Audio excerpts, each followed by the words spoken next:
Satu, latar belakang aliran rekonstruksionisme. Rekonstruksionisme dipelopori oleh George Cole dan Harold Root pada tahun 1930 yang ingin membangun masyarakat baru, masyarakat yang pantas dan adil. Rekonstruksionisme merupakan kelanjutan dari gerakan progresifme.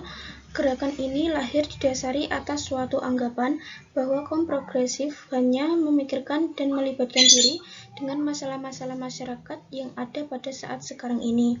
Selain itu, mazhab ini juga berpandangan bahwa pendidikan hendaknya melakukan pembaharuan kembali atau merekonstruksi kembali masyarakat agar menjadi lebih baik. Karena itu, pendidikan harus mengembangkan ideologi kemasyarakatan yang demokratis.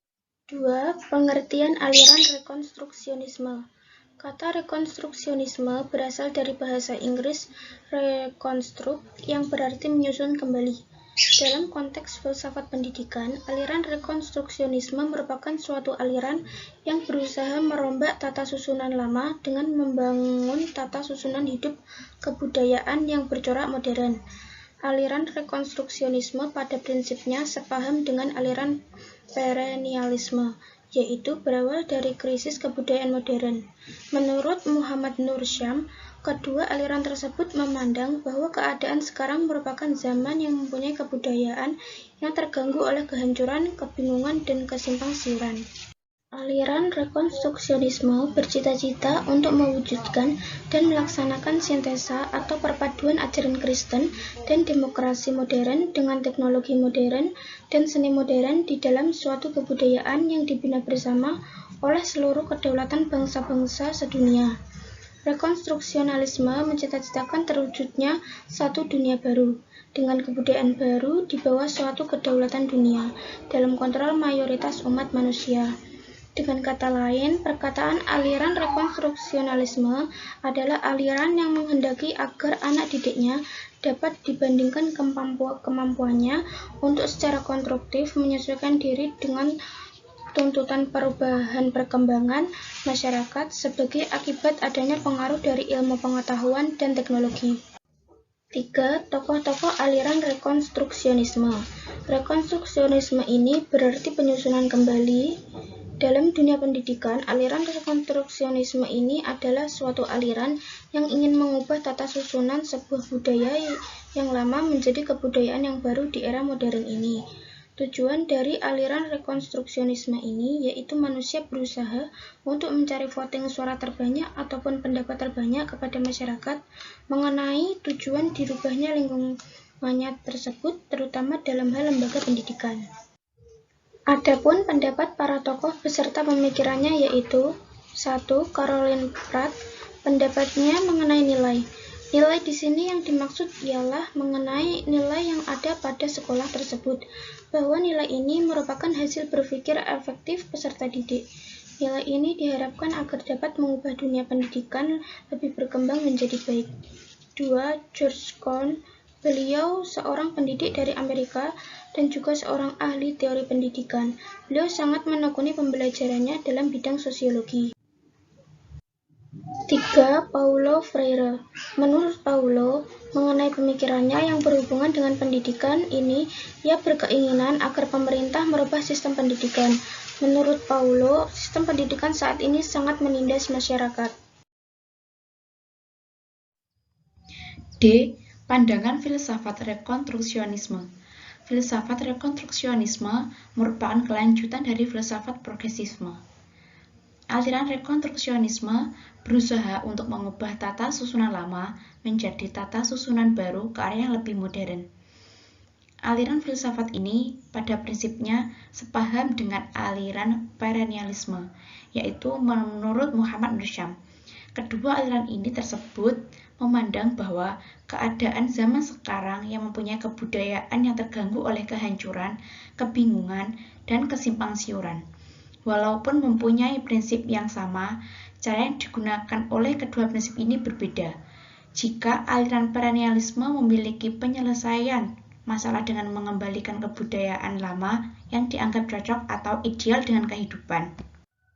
Aliran rekonstruksionisme memiliki cara yang berbeda dengan perennialisme, yaitu dengan berupaya merubah tata susunan kebudayaan lama dengan membangun tata susunan hidup kebudayaan yang bercorak modern, serta berupaya untuk membuat kesepakatan bersama bagaimana mengatur tata kehidupan manusia dan juga mengatur tata kehidupan di lingkungannya yang menjadi lebih baik lagi.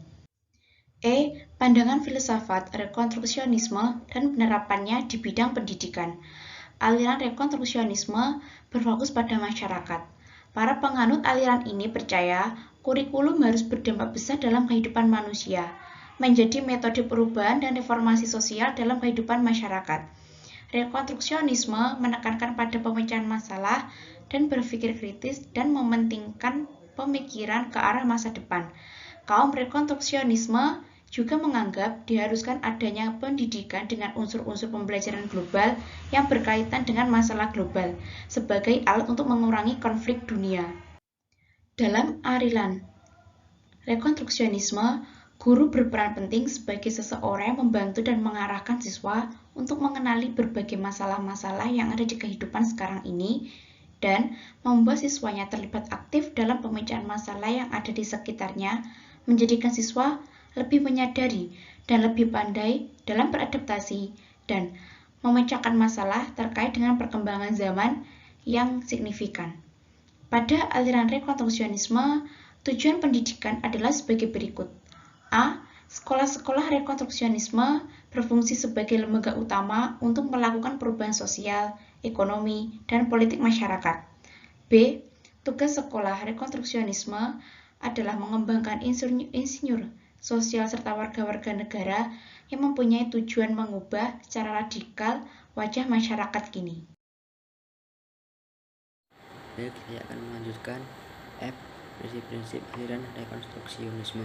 1. Masyarakat dunia sedang dalam kondisi krisis. Jika praktik-praktik yang ada sekarang tidak dibalik, maka peradaban yang kita kenal ini akan mengalami kehancuran. Persoalan-persoalan tentang kependudukan, sumber daya alam yang terbatas, kesenjangan global dalam distribusi atau penyebaran kekayaan, proliferasi nuklir, rasisme, nasionalisme sempit, dan penggunaan teknologi yang sembrono dan tidak bertanggung jawab telah menghantam dunia kita sekarang dan akan memusnahkannya jika tidak dikoreksi segera mungkin. 2. Solusi efektif satu-satunya bagi persoalan dunia kita adalah penciptaan sosial yang menjagat. Kerjasama dari semua bangsa adalah satu-satunya harapan bagi penduduk dunia yang berkembang terus, yang menghuni dunia dengan segala keterbatasan sumber daya alamnya. Era teknologi telah memunculkan saling ketergantungan dunia di samping juga kemajuan di bidang sains. 3. Pendidikan formal dapat menjadi agen utama dalam rekonstruksi tatanan sosial. Sekolah-sekolah yang merefleksikan nilai-nilai sosial dominan menurut rekonstruksionisme hanya akan mengalihkan penyakit-penyakit politik, sosial, dan ekonomi yang sekarang ini mendera umat manusia. Sekolah dapat dan harus mengubah cara dasar peran tradisionalnya dan menjadi sumber inovasi baru. Tugas mengubah peran pendidikan amatlah urgen, karena kenyataan bahwa manusia sekarang mempunyai kemampuan memusnahkan diri.